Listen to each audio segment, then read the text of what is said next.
In this video, we will derive the overall energy balance around a system potato, the general energy balance.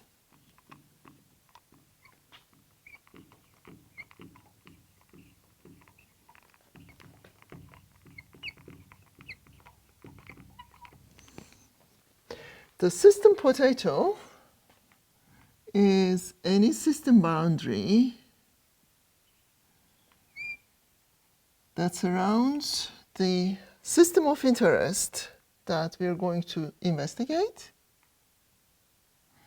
And through these system boundaries, we will have flow, heat, and work interactions.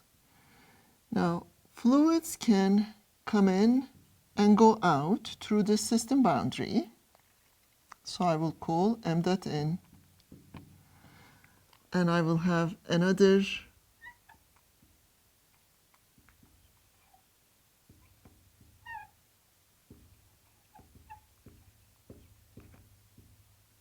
fluid exchange port that will allow the fluid to leave the system boundary. These boundaries will represent the flow exchanges, the mass exchanges through the boundaries. The system can exchange heat through a diathermal wall, a wall that can conduct heat. Okay, so we will have heat exchange through the system boundary. We'll call Q dot, and that represents that it is a heat transfer rate. This dot represents that it is the mass flow rate. And the system exchanges work through mechanical motion, like an impeller we use in a mixed flow reactor, or the system exchanges work with its environment through surface boundary movement. So we have a piston, and the movement of this piston exchanges work against the environmental pressure. Mass flow, heat flow, and work flow. This is identified as shaft work. This is the surface boundary work.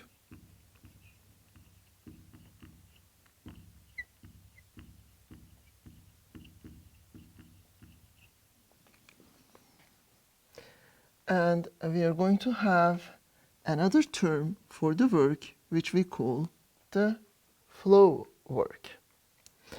But let's first derive the overall energy balance and then define the work terms.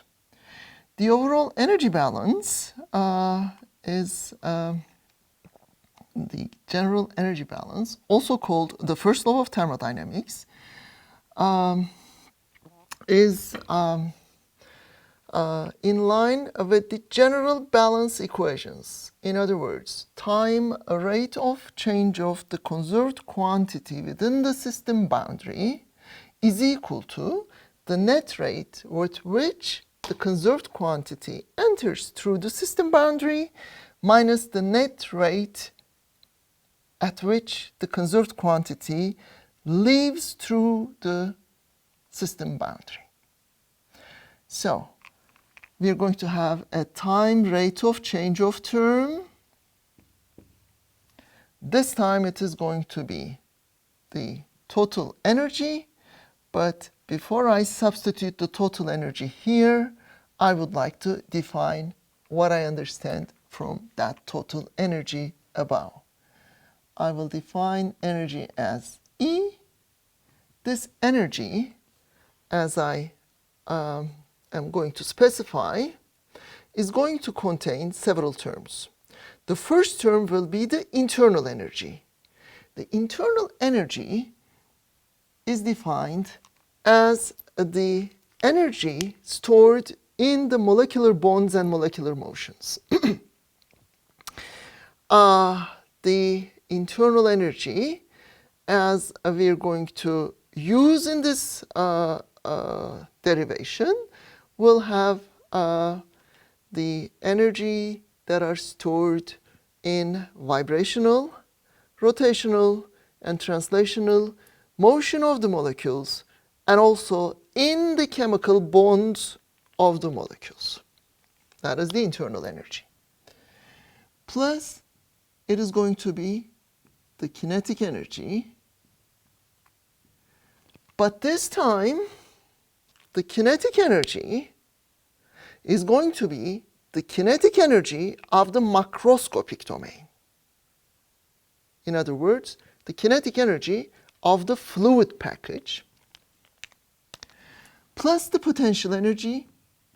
Again, it will be the potential energy of the whole fluid package plus any kind of electromagnetic energy that our system may possess, plus any kind of nuclear energy that our system possesses, and anything else you can think of. Now, for the problems of the interest to us, we rarely resort to including situations that have kinetic energy, potential energy, electromagnetic energy, and nuclear energy interactions. And we are limited with the situations that internal energy interactions are dominant. As a result, my conserved quantity is going to be limited to the internal energy as far as the energy stored within the molecules are concerned. Now we have internal energy, time rate of change of internal energy within the system boundaries. The system potato is equal to the net rate that energy enters through the system boundaries. All right. We have these mass flows coming in and going out. They bring in their own internal energies. This internal energy refers to the internal energy of whatever is residing within the system boundaries. But then these streams will bring in their own internal energies along with them as well. So we're going to sum over all streams that come in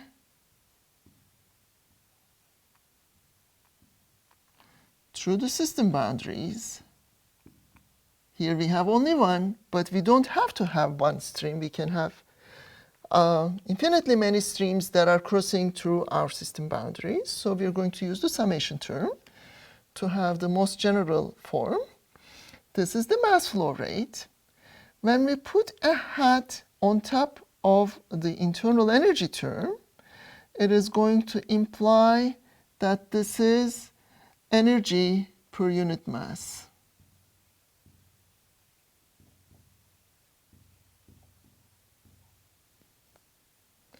And when we put a dot over the mass flow rate, this is going to indicate that this is mass per unit time.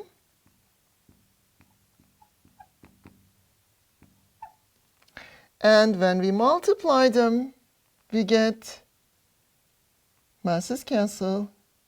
The unit of this term, or this term, has the unit of energy per unit time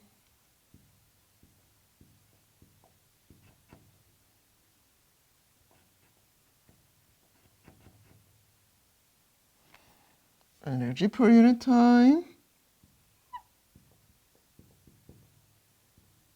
and this term has the unit of energy per unit time.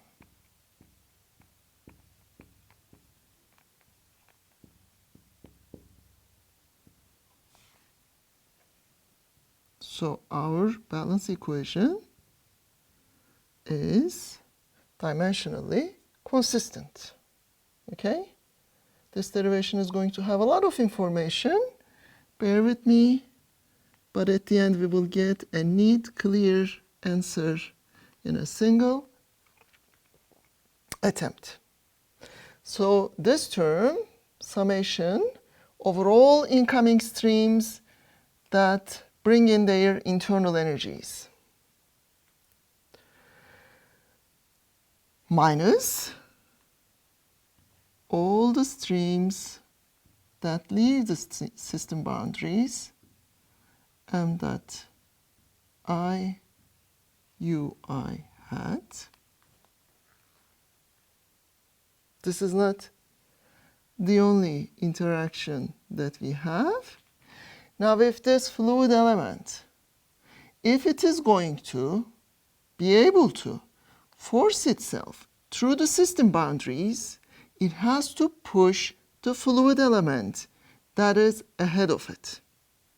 All right?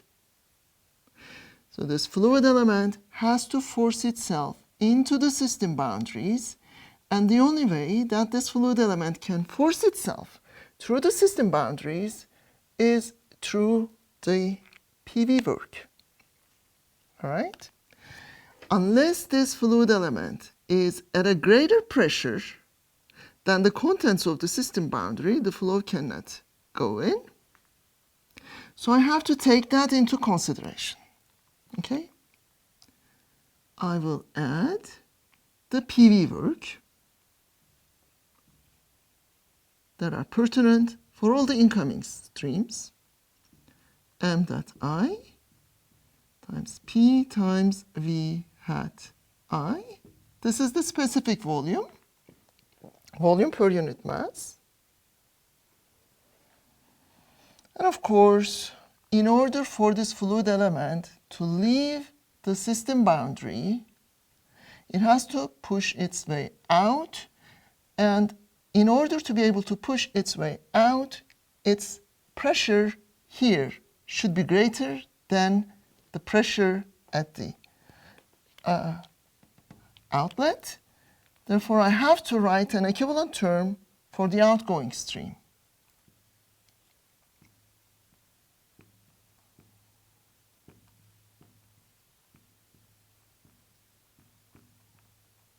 All right, so those two terms are called the flow work terms.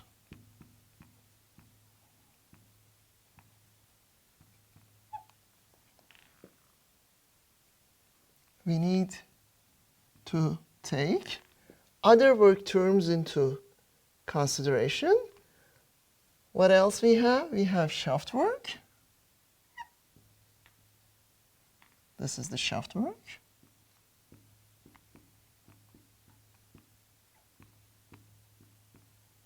What else do we have? We have surface boundary work. Surface boundary work is a direct consequence of the Newton's law. Work is force times the displacement. We're going to have this term as minus P times dV over dt.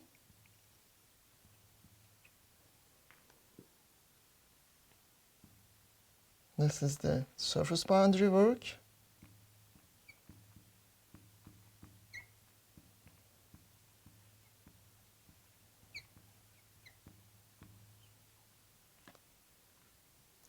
Then we have the heat interaction plus Q dot.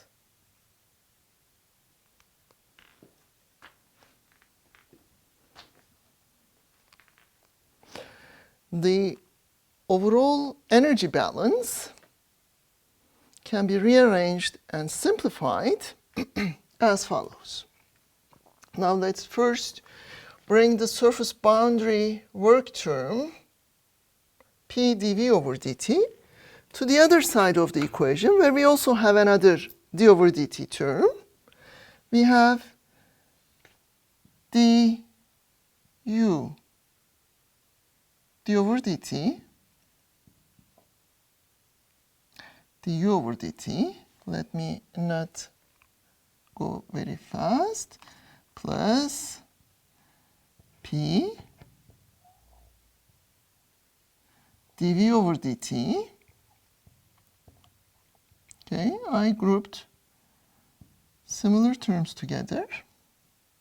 And I'm now going to group similar terms together here.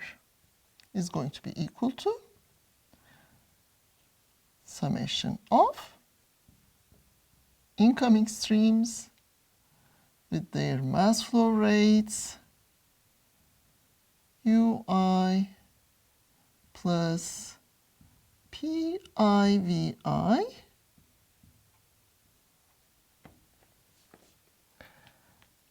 minus summation of outgoing streams m dot I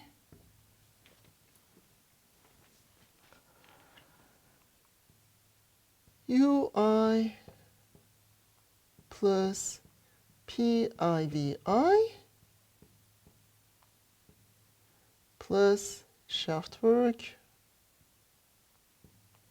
plus Q dot.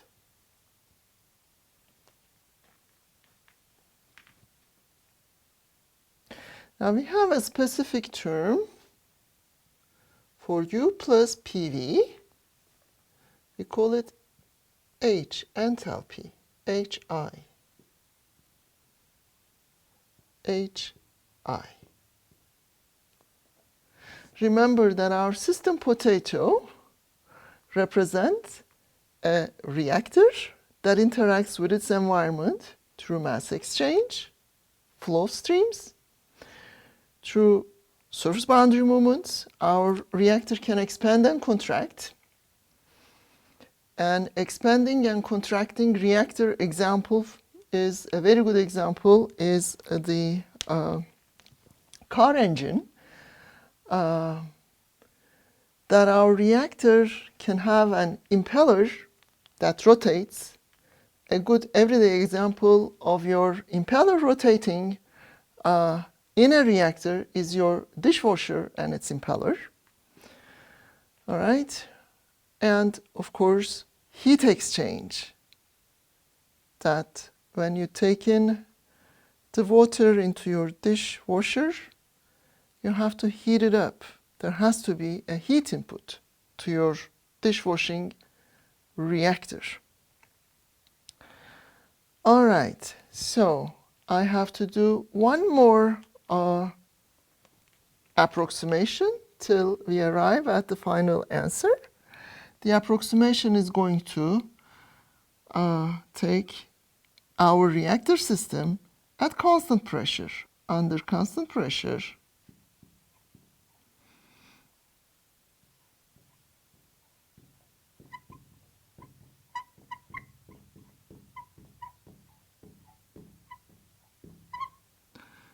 d over dt U plus PV can be combined. Because this is constant, this can enter into the derivative sign. I can collect them in a common parentheses. And remember, I called this H. All right? But I can only do that under constant pressure conditions. All right? Under constant pressure conditions, my general energy balance becomes dH over dt to be equal to summation of all the streams that are coming into the reactor, m dot I, HI,